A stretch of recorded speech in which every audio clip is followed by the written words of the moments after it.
Hello, and welcome to yet another edition of The Blueprint. I'm Ken Jamaca. And I'm Katie Martin. Sorry. Katie's busy poking her camera for some reason. Sorry. So it's been, 18 months, 24 months, something since the Setzer decision and the new BRBC, Buyer Representation and Broker Compensation Agreement. So I want to talk through that a little bit and just see how it's going from your perspective. I know how it's going from my perspective, but as a TC, what are you seeing in the BRBC land? People are still moderately confused, I think. That's phenomenal. Yeah, but that goes with every form change, especially if there's substantial ones or new forms like this. Everyone kind of takes quite a few years, perhaps, to get adjusted to it. So it's kind of like the PED. Remember the PED? Ugh. I don't like that word anymore. Yes, I remember the PED. I remember having to upload like 50 per file. They were terrible. Yeah, I remember I had one broker friend who was like, "Are you done getting peed on yet?" Yeah. That's awesome. So BRBCs, so you're seeing people not have them, people signing them late, what are you seeing? Lots of people sign after you're already in contract, which is a direct violation. That's a big no-no. A lot of people having expired representation agreements and getting in contract when you're after the expiration date because it's such a short period. And a lot of people just not completing them or filling them out completely. Excellent. So Yes. I know that internally here, kind of the way I coach it is get it day one, right? I'm lucky because I don't really deal with buyers, right? If I'm showing a property, it's my own listing and I don't have to do them, which is a unique feature because that was a big point of contention in the beginning is that if a listing agent is showing their own listing, do you need a BRBC? And the answer is actually no, because you're representing the seller at that point. Now, if you go to dual agency, then you need one before you write the offer. But on an initial thing, on an open house, even an open house by another agent, right? So if, say, Eddie is showing one of my listings, or holding an open house rather, he's operating on behalf of the seller at that point. So he doesn't need a BRBC for every person that comes in the door. And that was a big confusion in the beginning. I know that some are probably still confused about that, but that took a while to get clarity. Yeah. But what I coach is get one day one, right? If it's a new buyer, is a lead, even if it's a friend, right? Get one day one and then write it out and write them for whatever you're going to write them for. Write them for 50%. It doesn't matter until you write an offer, and then get a new one when you're writing the offer, because oftentimes you'll get tightened up on what the seller's going to agree to. You know, like I'm a big fan of negotiate once, write it up once, right? So I'll have that commission conversation, be like, hey, I'm going to come in and ask for 1,000,000%. Like, well, okay, we've already prepped the buyer or prepped the seller rather, and they're willing to pay 2.5%. Cool. I'm going to write a new BRBC that's dated today that says 2.5%, right? So I'm not. So you completely write a new agreement every time instead of doing a modification? Yeah. Okay. That's not the common thing that I see, I don't think. I think I see a lot of people go in high on the representation agreement at 3.5%, sometimes more. Yeah. And then once they've negotiated in a contract, then I, as the TC, typically send out a modification to the buyer agreement stating it's going to be the same amount as on the contract. Yeah. So I just write an all new one because if I pre-negotiate, there's no reason to send a document and a modification. I don't like paperwork, right? So I'd rather just do it once than have a modification. And then there's confusion over, well, I have one that says this and the modification is that. I'm like, listen, we're going to replace the one that we have with this one that has the amount that the seller has already agreed to pay. It also benefits because there's something in me. I missed it.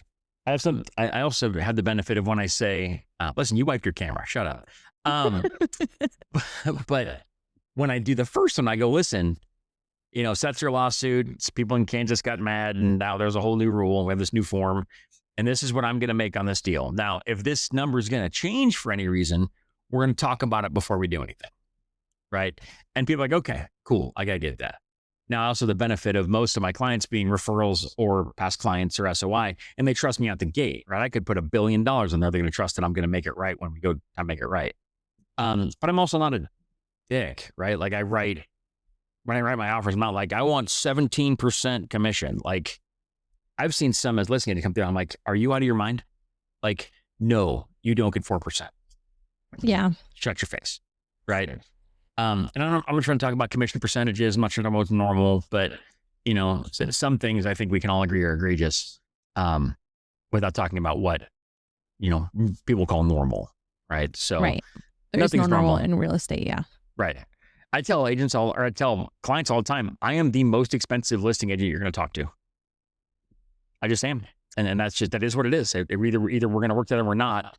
I'm worth what I charge. And if you're shopping on price, I lose. And I'm cool with that. Right. I'm not tell you what that number, you know what the number is, but I'm not going to say on here what the number is. And I'm probably right. Would you agree that I'm right? That I'm one of the most expensive agents in the area? Yeah. Depends. Really?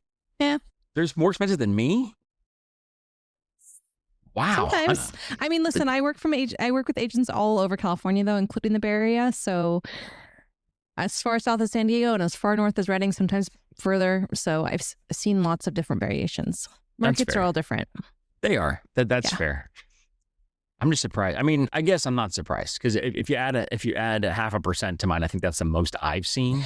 You are not unreasonable in your amounts, nor do I think really any agents are. I mean, this is your livelihood. This is your on the listing side. I mean, I'm gonna be really honest. I have not memorized how much you charge for your listings. Whatever, fine. We'll talk about it later. I'm sorry. Okay. I should be your favorite client of all people, all time ever. Okay. And so you should know everything about me and all my deals all the time ever. I'll get you a trophy. Excellent. I appreciate that. Even a cookie would be fine. You know, I'm easy. Okay. All right. So with the BRBC, let's get back on topic here. What can agents do better from your perspective? So as with every form, it's important to read through it and know what you're filling out and or signing. There's a couple, I mean, the great thing about that CAR has done recently, maybe NARD, but CAR for sure has done recently, is that they've summarized all of their important fillable parts of every form, typically in the first few pages. Yeah. Listing agreement, contract, buyer representation agreement. Everything that you need to really fixate on and know in and out is in the first 2 pages or so.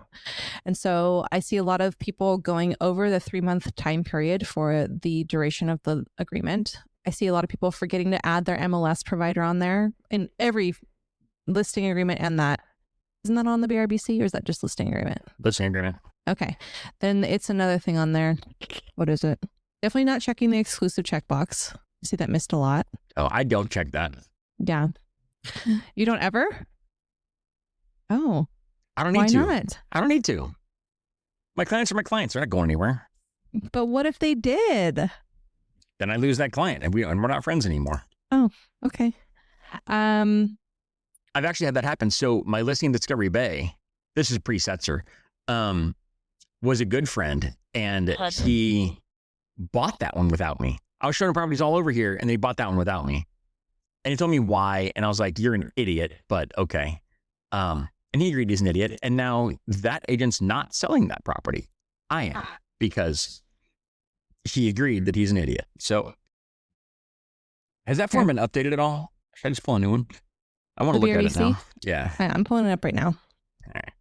Well, there's 3. So Glide has 3 of them. They have the normal one, a no address one, and a standalone one. I'd actually prefer the standalone one, to be honest, because there's a lot of in that form that I don't think needs to be there. Yeah. Okay. So I just pulled it up as well. So quickly going through it. Representation period is probably the number one thing that's always done incorrectly.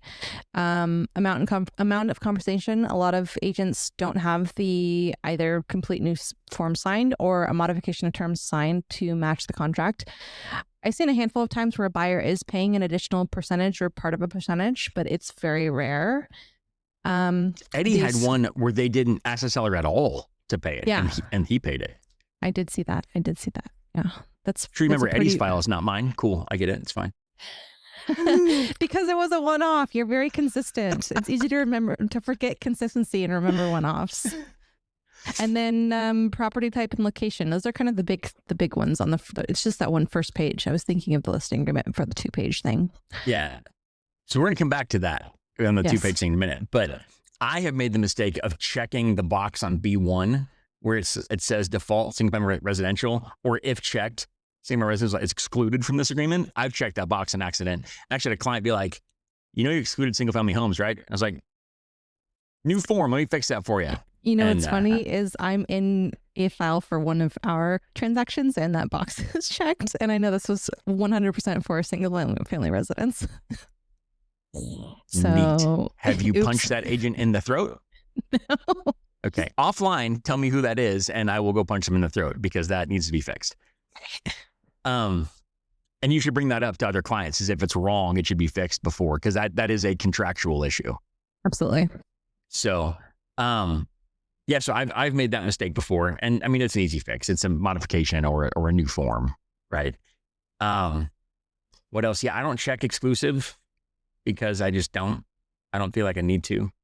And again, it's if you don't want to work with me, I don't want to work with you, right? Like we're gonna have a bad time, right? So why hold your feet to the fire on that if you don't want to play with me?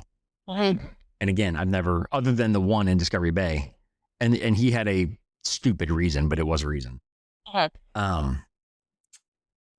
But yeah, otherwise, you're right. That is just a one page useful page. So the thing I like, and let's go back to the whole 2-page thing, is they put all the Mad Libs on the first 2 or 3 pages. Mad Libs, that's a great way to reference it. Yes.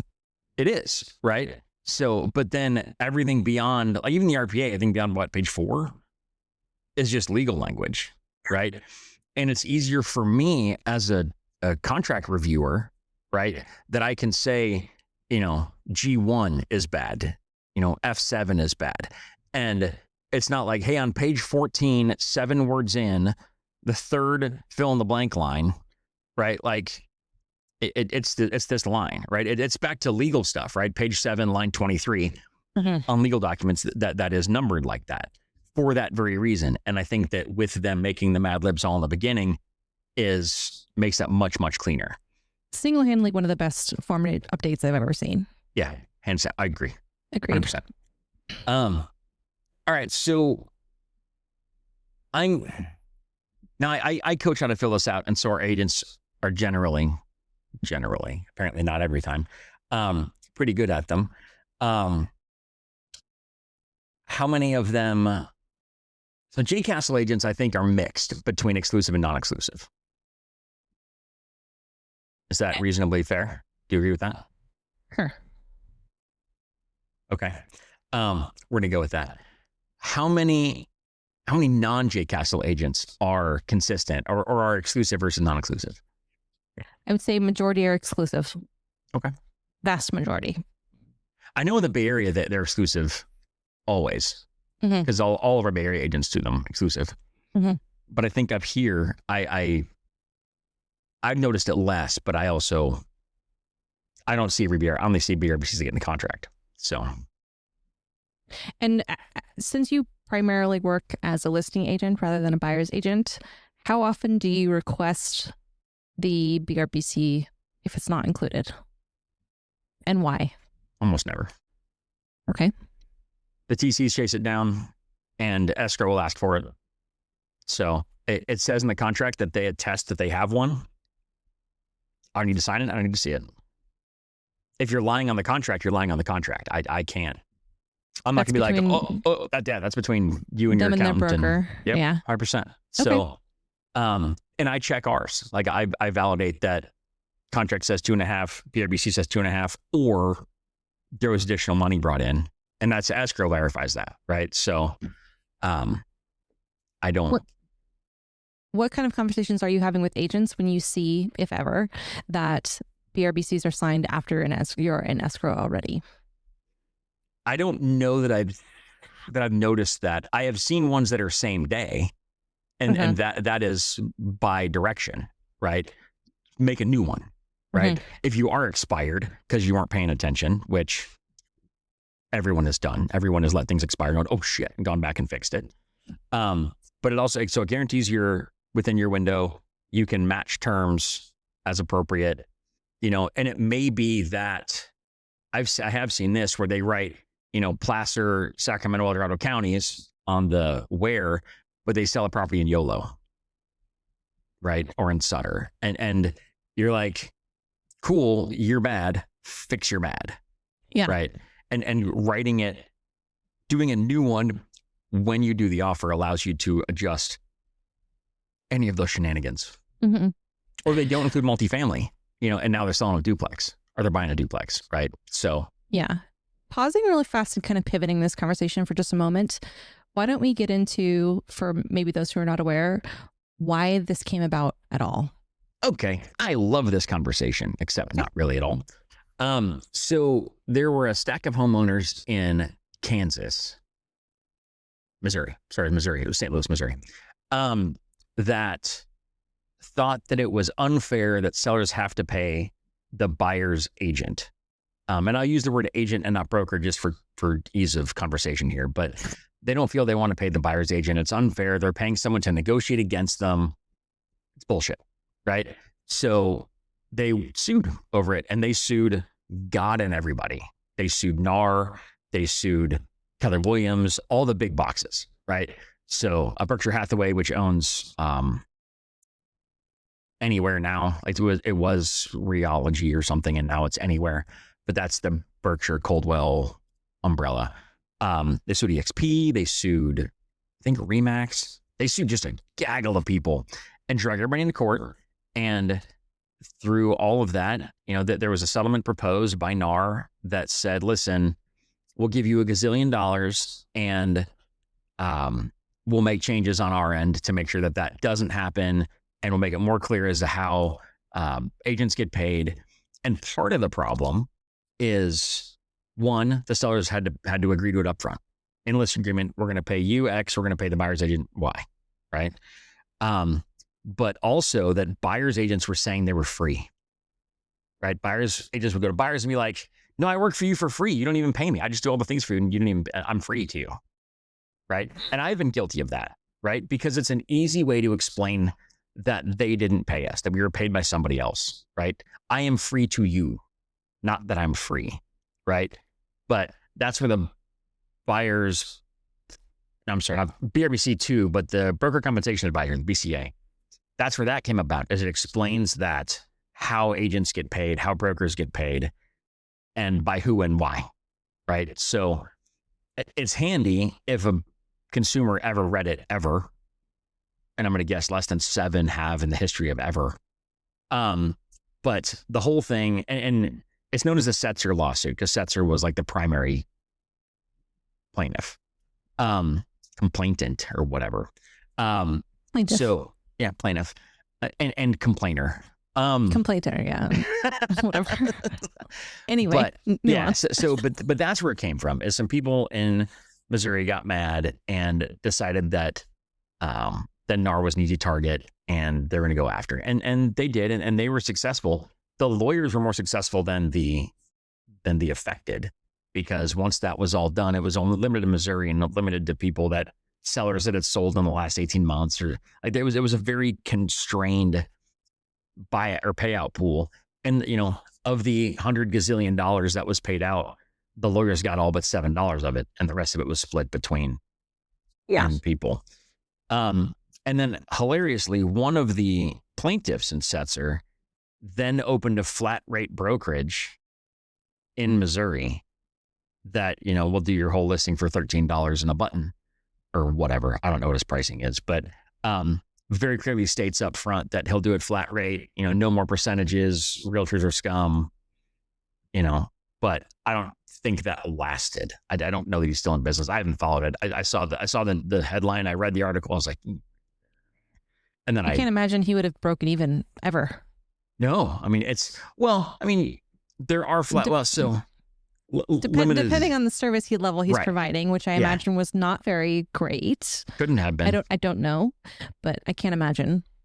So I haven't done a limited listing, but I know people that have, and that's just give me $500. I'll put it on the MLS and I'll put you as the contact and don't talk to me ever again. Huh? Right. And there are whole Help You Sell is one of those. Purple Bricks was one that just did, a low cost, 3-number fee but I don't do anything for you.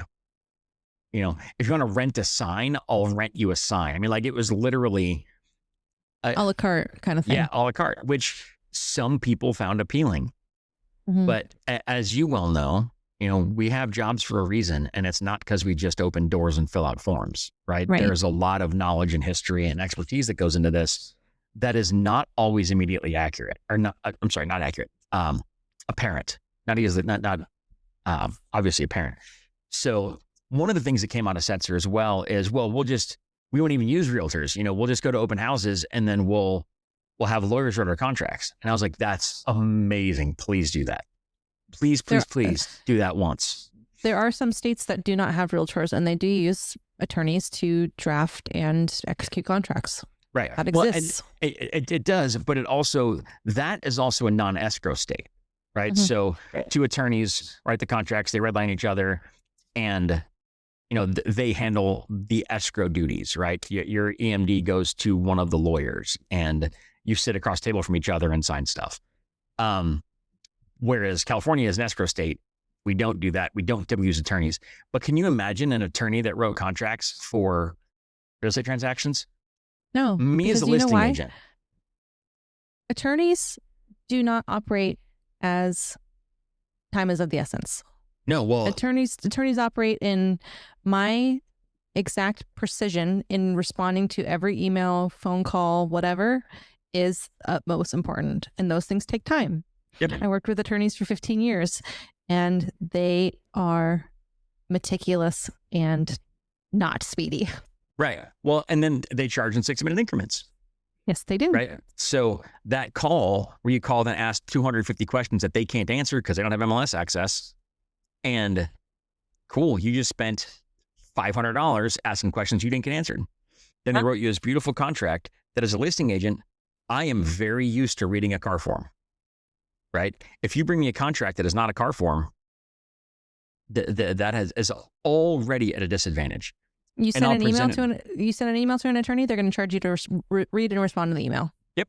Oh yeah. That's their time. That's how they go out. I'm going through that right now with the development in Rockland. The attorney we're using for that is, we got the bill. I'm like, what the? Respond to Ken's email. Read Ken's email. I'm like, you charge $300 to read a 5-line email.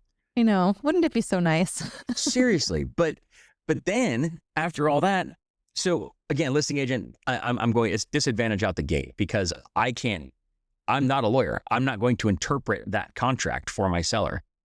Here's the offer.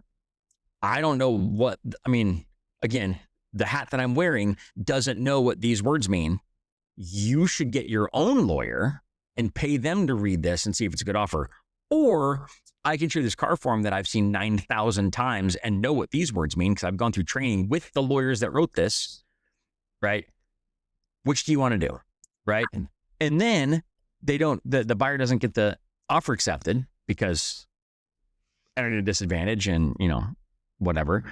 And lawyer goes, oh, that sucks. Here's your bill. Yep. So you just paid $500, $800, $1,000, $1,200 to get an offer out that you didn't get accepted. Go write another one. Go write another one. You're up to, call it $3,000 just in lawyer fees before you even get an offer accepted. And you got none of your questions answered because they don't have the answers. So sure, go do that. Please go do that. And then come on back. Yes. So from all of that, people unhappy with the fact that buyer's agents get paid, and that amount not that they get paid, that they get it. So the thing that they said was they got duped by I'm free, right? I don't cost you anything, right? And that the sellers were paying someone to negotiate against them. But that's still happening. It is, but those are two main arguments, right?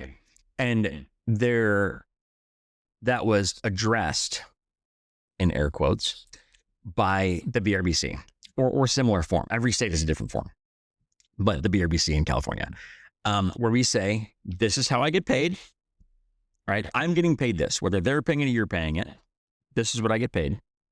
And the seller goes, okay, I'm going to agree that I'm going to pay that agent this many dollars based on this contract, right? Because if they agree up front, let's go back to pre-Setzer.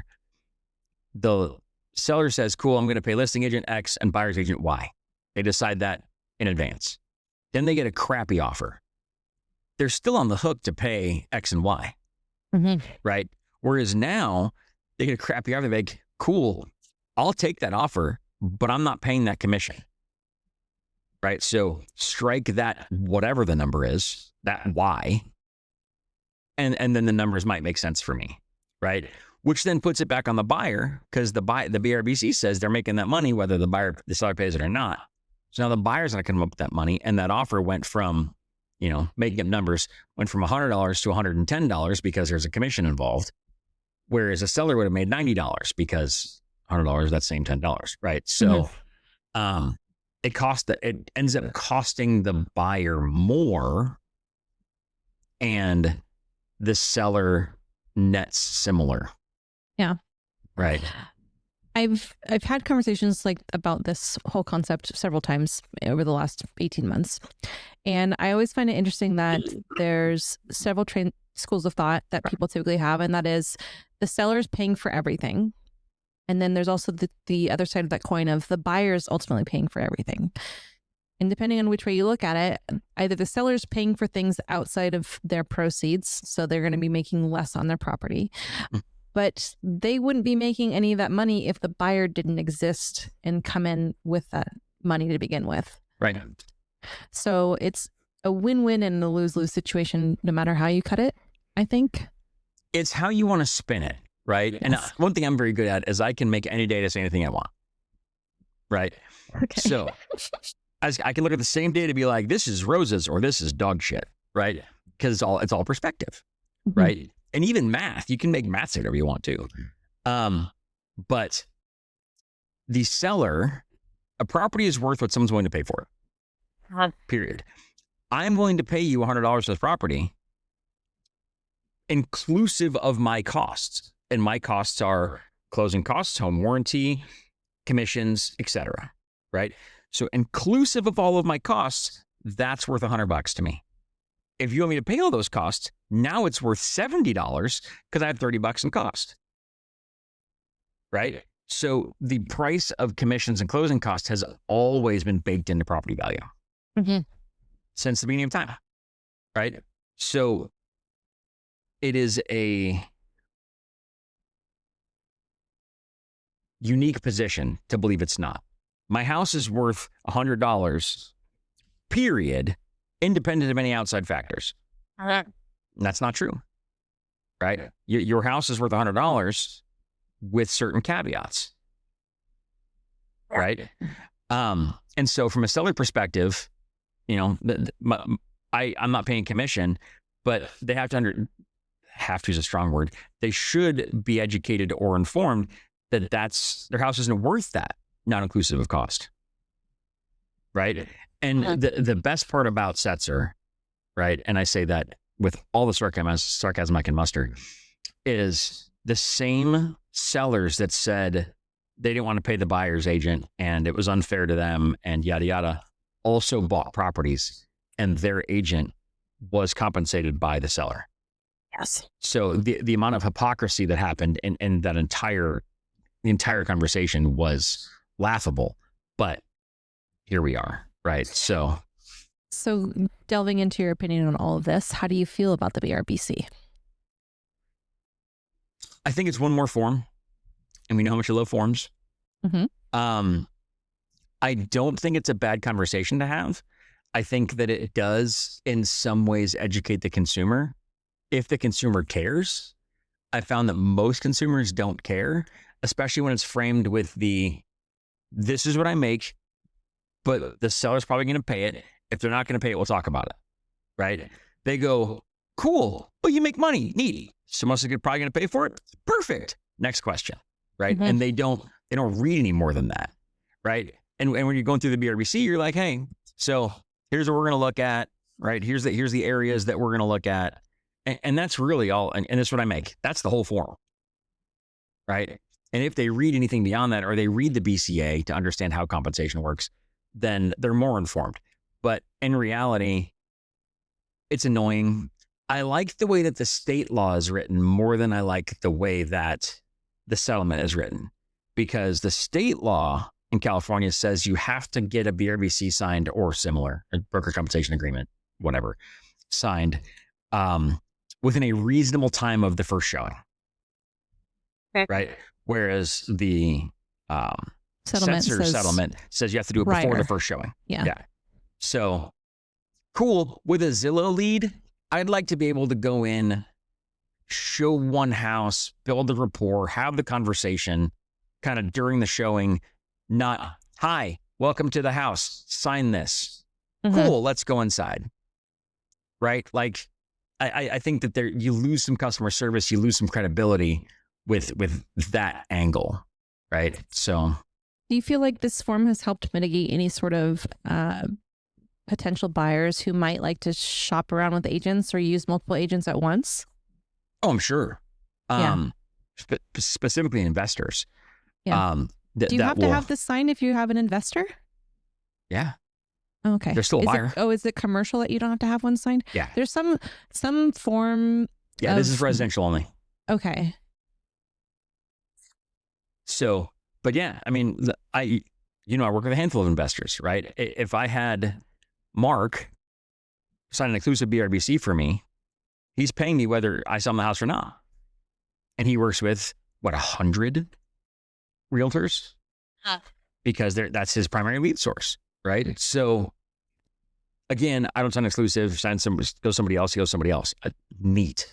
But as an investor, having one signed, and if you're shopping for an investor for years, getting one signed every quarter is obnoxious, right? I understand why it's a 3-month thing. I think it should be a 1-year thing, non-exclusive, or a 3-month thing exclusive. Let's talk more about that. Okay. So if I'm non-exclusive, you could just go somewhere else willy-nilly, right? I don't need, so you don't need to wait for that to expire. But if I'm going to lock you down and you have to pay me if you sell anything or you buy anything, then that should be time constrained much tighter, right? So, but I think a year, how many have you seen that are expired? And by less than 90 days, right? Less than 90 days, not many. Less than 90 days expired? Yeah, so it's usually like just over the cusp of the last 90 days that it expires. Sorry, are you saying after the expiration date? Yeah. 90 days after that? So like a total of 180 days? Yeah. No, well less than that. It's usually within a couple of weeks at the expiration date that they've had one signed, or they've been in contract prior and had one signed. Then it fell out of escrow. They started shopping around again, didn't have another one signed, and it expired from the original transaction. Right. So, but that's still less than 6 months all in, from date of signature to date of contract. More often than not, yeah. Right. So a non-exclusive agreement should be 6, 12, even 18 months, right? That says, we're going to work together for as long as you want to. You don't really even have to cancel it because it's non-exclusive, right? But exclusive ones, if you're locked down, I get paid no matter what. Yeah. Yes, time constrained. Yes. So, but that's not the way it's written. That's not the way the settlement was. I don't have any control there, but I think that would be a more palatable play. Yeah. And then how do you feel about the commission percentage on the contract now as a negotiating point? I think it's great. I think that, again, as primarily a listing agent, right, that gives my sellers the ability to say, good offer, except for that number, right? I'll take $100, but I'm not taking $100 and paying that. Yeah. Right. Whereas before, they have to pay that based on the contract with me, and when I put an MLS, which becomes a thing, right? Whereas that $100 offer, it's harder to counter and be like, cool, increase that $100 by commission percentage, and we have a deal. That's harder to swallow when that property's worth $100, inclusive of fees, right? And so it does give the seller a little bit more, leverage is the wrong word, but it gives them a little bit more perceived control. Negotiating power on the other side of the table. Yeah, I don't even know if it's that much power, but it is perceived control, right? And I use the word perceived a lot in these kind of things, because they're going to accept or reject the offer regardless, right? So they're either going to take the offer or not, right? But by giving them dials and knobs, right, I'll split the escrow fee. I will pay the title fee. I'm not giving a home warranty, right? Those are all dials and knobs they can turn to make them feel better about the offer. And same thing with listing agents. Listing agents get persnickety about stuff too, right? Oh no, you're paying for your own home warranty, right? Like listing agents are dicks, but it does give some perceived control. And even if they ultimately agree to it, they've agreed to it, right? I made that decision. I wasn't forced to pay you that. I decided to pay you that, right? So it gives them perceived control. And sometimes actual control. I mean, sometimes that is a hard negotiating point and people get beat up on it. But my experience is that it's perceived control. But I also prep my sellers well. Not every listing agent does, and I say, cool, listing agreement, this is what I make, but you should expect to pay the buyer's agent, and normal in this area is somewhere between X and Y, right? Just to put it in their head that there is an additional thing that they're probably going to have to pay there. So they're at least prepped for it. So when it does come in and it's between X and Y, they're not caught completely off guard. Now, if it's Y plus N, then we go, we're probably not going to do that. We'll counter that number because that's stupid. Mm-hmm. I have noticed that there's the section that says on the contract something to the effect of this percentage plus this amount. Mm-hmm. And I find that very interesting that they added that in there. Oh, yeah, I know why. Okay, go ahead. There's a lot of agents that will charge a transaction fee. So I making up numbers, I make 1,000% plus $595 because that's their TC cost. That's what their TC cost. So what are the legalities with having a TC fee on a contract? Because I have heard previously from other brokers that having administrative fee costs on a contract is not allowed per the DRE. I don't think that's true. Okay. You can probably wrong on a contract. I've heard lots of different things, but that's definitely one I've heard. So let's back up. If the BRBC says that the buyer or that the agent is going to make percentage plus fee, right? And then you make the seller pay that, you have to say percentage plus fee, right? So whether you call it a TC fee, a transaction fee, a management fee, a because I can fee, whatever, that needs to be spelled out in the contract. Calling it an administrative fee or a TC fee or whatever in, say, other terms or whatever, that's completely legit. If there's a something paid by the buyer or the seller. Okay. If it's the agent saying the seller is going to pay me that, then the agent isn't party to the contract. So that would be incorrect. Illegal, I'm not sure. Incorrect for sure. So I would advise against it unless it was framed in a way that it's between the buyer and the seller, because the buyer has to pay that fee or the seller has to pay that fee. And it could be that the seller listing agreement says, I'm going to make percentage plus fee. And the seller's like, cool, buyer's paying that. And so on a counter, they write buyer to pay, blah, blah, blah fee. That's legit.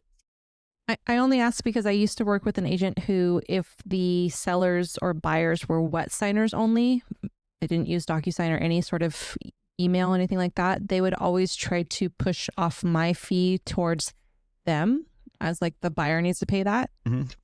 And I think their thought process behind that was, I'm not obtaining electronic signatures on things. Right. Therefore, my fee is not as relevant, worth paying, I suppose, by them in their commission. And so they would push it on to the buyer or seller. But every single time the broker would kick it back saying, no, you can't add TC fee onto this contract. So from that perspective, if it depends on the parties, right? So buyer's agent charging buyer fee, right? would not go on the RPA unless the buyer's Right. agent is asking the seller to pay Yeah. the fee that the Yeah. buyer owns. Mhm. Then if Which there again, is... I don't understand how that train of thought works. Your clients are wet signers, so you think they should pay your TC fee, but we're going to push it off on the seller so they'll pay it. That line of thinking does not make sense to me. Right. The logic irrelevant, right? Yes. The correctness of the contract, if it's between Legitimate. the buyer and the buyer's agent, that should go on the BRBC today. Prior, it would be some separate agreement. If the seller is supposed to pay a buyer's fee, that would need to be highlighted in the BRBC and on the RPA. Okay. Right? Okay. Got it. But I guess you know they're a wet signer before you got that far. So you could add, the fee to the BRBC. And then if you put that on the RPA, because it should match the BRBC. Mm-hmm. Well, it should. It doesn't have to, but it generally does. Because you could say on the BRBC that you charge 1,000%, and then I charge the seller 1%. And then the buyer pays the $9.99. Mm-hmm. Right? But ideally, X and Y equal X and Y on the contract. Certainly. So I can see why a broker would kick it back for liability reasons. And if it was done the way I said is wrong, they're absolutely correct. But if it's done between buyer and buyer agent broker, then that's legit. Okay. Got it. I had a Keller Williams team lead try to recruit me 1,000 years ago. And based on my production, he's like, how much you pay your TC? And I told him, he's like, cool. How many transactions you do? Blah. He's like, cool. Do you want a dollar amount raise? And I was like, yeah, of course. And he's like, cool. Charge your client your TC fee. I was like, that's slimy as fuck. Thanks, bud. Yeah. Collect. And the TC is not there to benefit the client directly. It's here to benefit the agent. It benefits both, but my agent's clients did not hire me. My agent hired me. Correct. Yes. I agree with you. And I pay my own TC fee, right? But one could argue that the TC managing the file ensures legal compliance and protects the seller. Buyer. But buyers need less protection than the seller. I don't take on any sort of activities that would make me liable for compliance. I always say that I'm here to be your middleman between you and your broker and make sure that they're happy, but everything lies on you. So I feel like you saying that puts me in liability of like... No, 100% not. What I'm saying is the diligence and the awareness of a TC and not of an agent who's running around doing 9,000 other things. A TC's job is to sit at their computer and verify things, right? Yeah. To way oversimplify what you do. Like, I'm not trying to take away anything you do because TCs work way harder than I do. But having an agent who that is not typically their core competency, right? As we talked about many episodes ago, you love forms. You love looking at forms and reading forms and filling out forms. You're also not a high producing agent because high producing agents hate forms. Yes. Right. So the odds of something being missed or something being ignored or something just not being done by an agent who's not forms oriented in any way is much higher, which puts the whole transaction at risk. Right. Mm-hmm. Buyer, seller, both agents, both brokers, everybody's at greater risk because a TC wasn't involved someone who is validating every signature and validating every initial, right? And making sure that all the forms are accounted for and again, small subset of what you do, but it's nothing to do with you writing contract language or doing things for legal reasons. It's just a TC that validates, here's my checklist of things I need. Everything's on there. I verified they're all signed, they're all initialed, they're all dated, right? You don't care what's on the form. You care that the form exists. You care that it's on the checklist and that it's dated, signed, and initialed. And in front of the auditor to review. Right. That is But that function does protect the client. Yes. It does benefit the client as much as it does the agent and the broker. Well, 92% of as much as it does the agent and the broker, right? Because otherwise the agent or broker has to do it. And so that's the extra 8% is that it's less work to do, but the protection is 92% of that, of your job.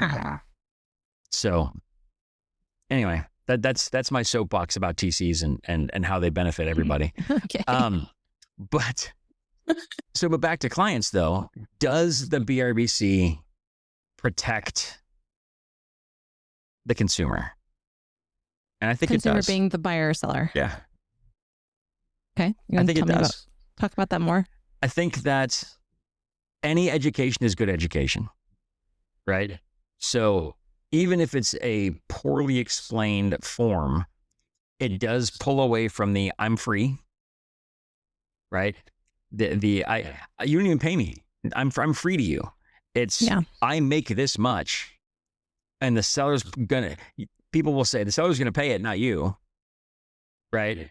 Well, you don't know that anymore. Right, but they can still say it. Yes. And then if they won't, they have to go back and be like, seller's not going to pay it. You need to, or we find another house. Right. So it reframes the conversation, right? It can make buyers more sticky, to your point, right? They can't just wander off if it's an exclusive agreement. Again, I don't do that because mine don't wander off. But it does, even if it's just the 2 sentences of additional education and the way that agents had to reframe the way they pitch themselves, I think that's a benefit to the consumer. I hate the form. I hate that we have to do it, but I understand why it is. I don't agree with how we got here. I don't agree with the lawsuit that happened. I don't agree with a lot of things involved in it, but I understand why it was settled the way it was with this process change. I have whole other, I'm not going to get into my feelings on the whole, how it's settled, why it's settled, but what was determined in the settlement, I think is fair and reasonable on the process side. Financially, I think it's stupid, but on the process side, I think that it is a reasonable change. And I might get flamed for that, but I do think that buyers being more educated and sellers having that one more perceived lever or dial that they can play with does benefit the consumer. That makes sound logic to me. Look at me making sense. That never happens. Yeah, right.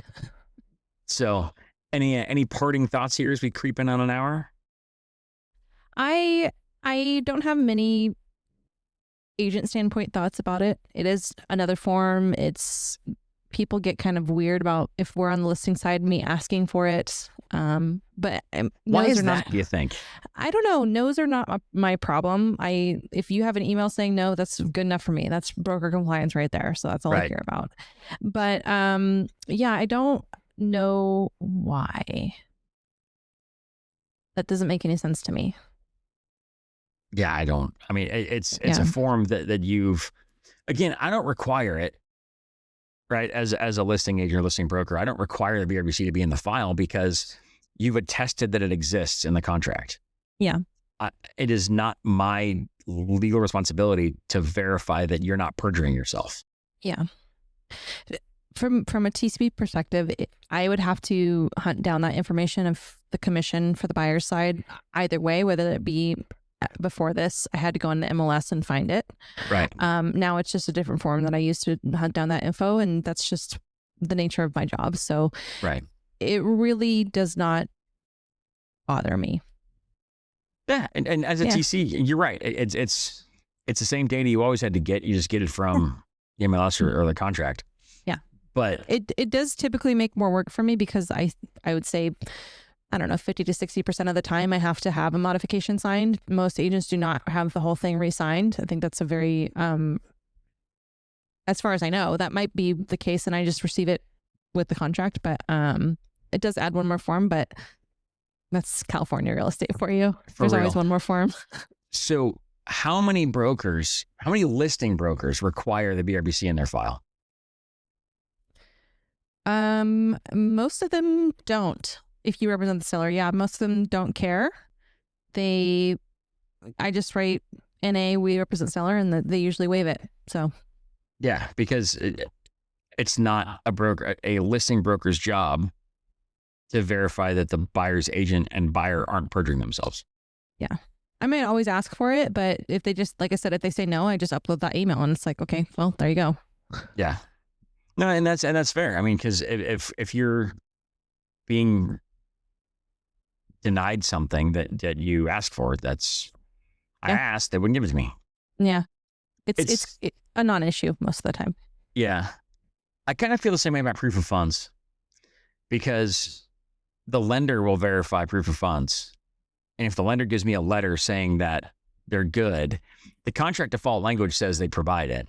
Mm-hmm. And there really isn't even a way to waive it.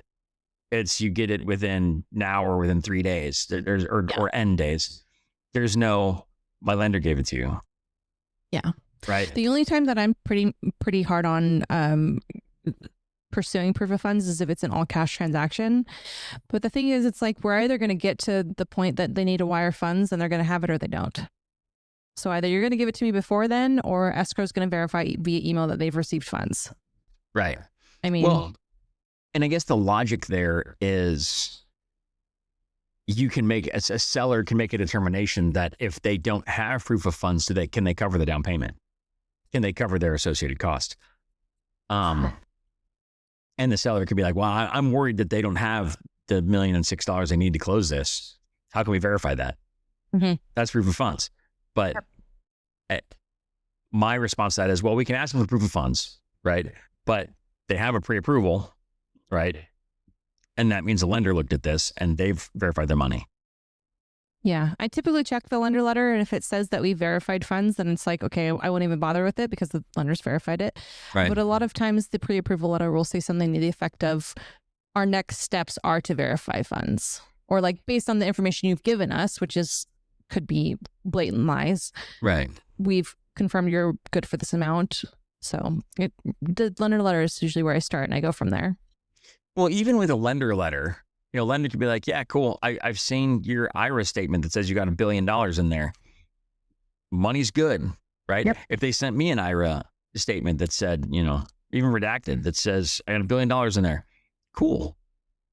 Doesn't mean it's touchable. Doesn't mean it's real. Doesn't mean it's, Yeah. So there was a shady agent that I knew who has left the state, I think. But he had a bank statement from one of his investors that he redacted the name off of and used that constantly.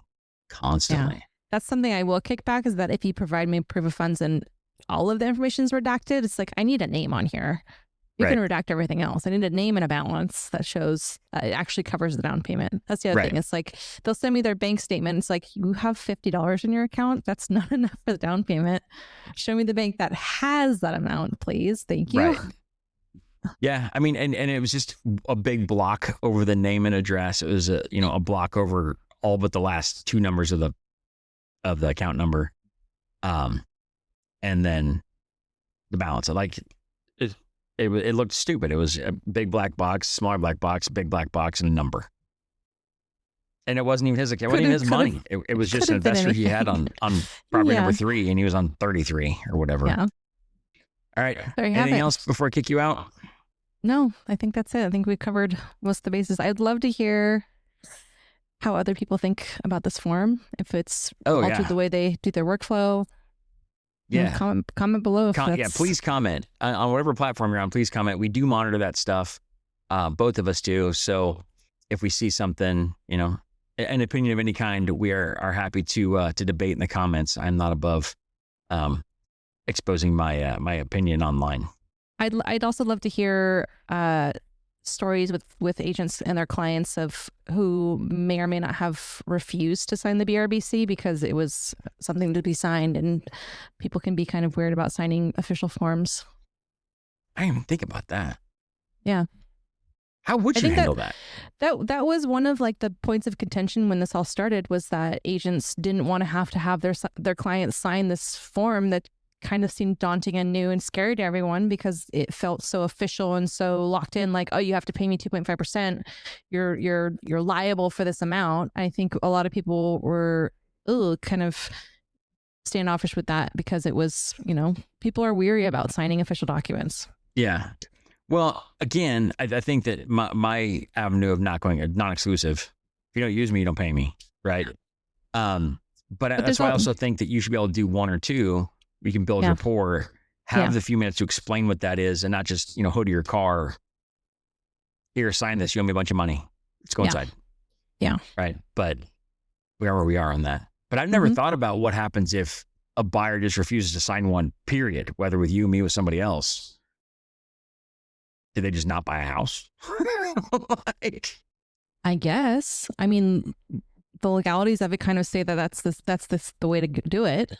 Well, so the ethics of it say they have to do it up front. The legalities say they have to do it within a reasonable amount of time. So reasonable amount of time could be when you write the offer. Yeah. That could be argued. So I think there will be outliers to every situation, of course. Sure. But I think the vast majority of people, if you're able to communicate effectively with your client, you're able to explain this form and why they need to sign it. Oh, yeah. For sure. I've never had a problem with it. I've done the PSPS, which is like the junior BRBC. It's only good for one address or two addresses, something. I've done that on the hood of my car. Yeah. Right. But I wouldn't do a full BRBC for that. So. Okay. All right. Well, with that, get out of my studio, go forth and conquer, and I will see you on the next one. See you later.